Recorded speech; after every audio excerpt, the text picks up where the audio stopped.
Saat ini di studio sudah hadir sejumlah narasumber, yaitu ada Mas Hanta Yuda, pengamat politik. Selamat malam, Mas Hanta Yuda. Dan kemudian ada dari ICW, Mas Ade Irawan. Selamat malam, Mas Ade. Malam, Mbak Api. Baik, ini pertanyaan pertama. Kita sama-sama tadi bersama-sama mendengarkan saat Presiden Jokowi mengumumkan nama-nama menterinya. Saya ke Mas Hanta terlebih dahulu. Anda terkejut? Bagaimana kesan Anda terhadap nama-nama yang tadi baru saja diumumkan 34? Ya, kalau nama sudah cukup ini kuat ya, beredar tadi pagi.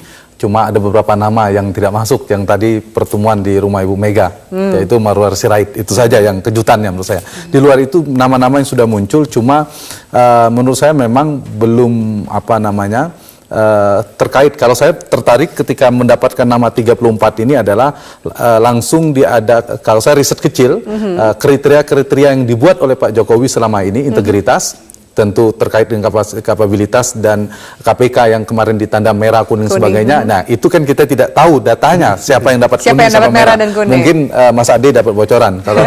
Yang kedua adalah terkait proporsionalitas, ya, terkait kompetensi. Dan tadi yang menarik saya kira dari pengumuman kabinet ini yang membedakan Pak Jokowi tadi tidak sekedar menyebutkan nama, tetapi juga menyampaikan background secara singkat, alasannya. Jadi itu menurut saya titik tekannya untuk menunjukkan bahwa Pak Jokowi punya komitmen untuk menunjukkan bahwa menteri yang dipilih punya kompetensi, punya profesionalisme di bidang itu. Itu paling tidak. Selain soal pesan-pesan simbolik seragam putih, tadi seperti orang sa'i lari dari harus berlari-lari kecil ke Marwah, ya, lari-lari kecil tadi. Nah, itu mungkin simbolik. Tapi yang lain lagi tadi soal kerja soal leadership yang harus cepat bekerja, itu juga pesan yang dikirim ya, saya pikir.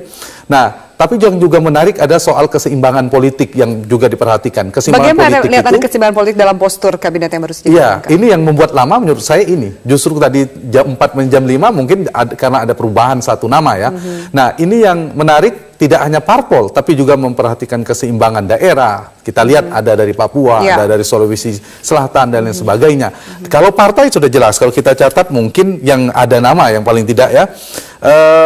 P3 mendapatkan satu, berarti ini terkonfirmasi kemungkinan, ya artinya P3 bergabung ke koalisi Indonesia Hebat. Yang dari Hanura, yang sebelumnya muncul nama ketua umumnya, sekarang Saleh Hussein dan Yudi Krisnandi. Kemudian dari Nasdem 3, Pak Menko Polhukam, Pak Tejo ya, Edi, kemudian Ferry Mursid Baldan dan Ibu Siti Nurbaya. Kalau PKB 3 nama ya, Marwan Ja'far, Hanif dan Imam Nahrawi.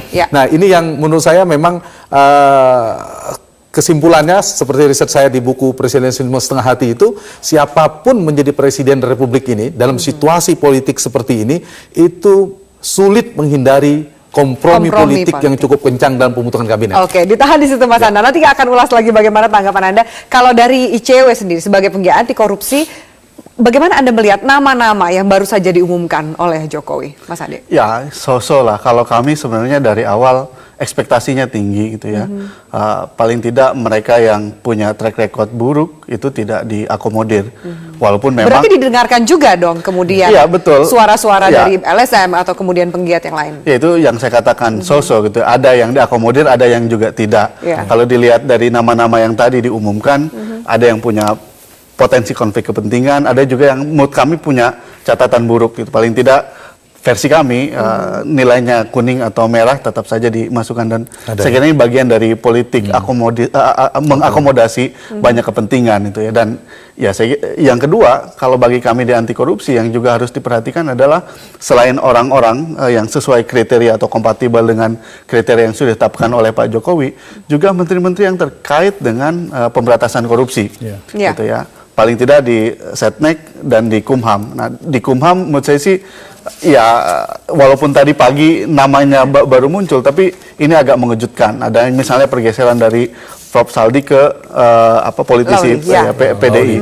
Menurut saya sih ini yang menurut kami sih agak mengecewakan. Bukan karena kami sih berharap menteri untuk diurusan dalam pemberantasan korupsi ini tidak diisi oleh partai politik karena punya potensi konflik kepentingan yang besar. Begitu. Dan ya kami tinggal tunggu Jaksa Agungnya. Kalau kemudian Jaksa Agungnya ternyata juga tidak memenuhi ekspektasi publik, saya kira ini akan berat dalam pemberantasan korupsi. Baik, kita akan melihat tidak hanya kita akan membedah sedikit mengenai track record para nama-nama yang disebutkan, kemudian juga bagaimana tugas dan beban yang akan diemban ke depannya, karena harapan masyarakat luar biasa. Tapi kita akan kembali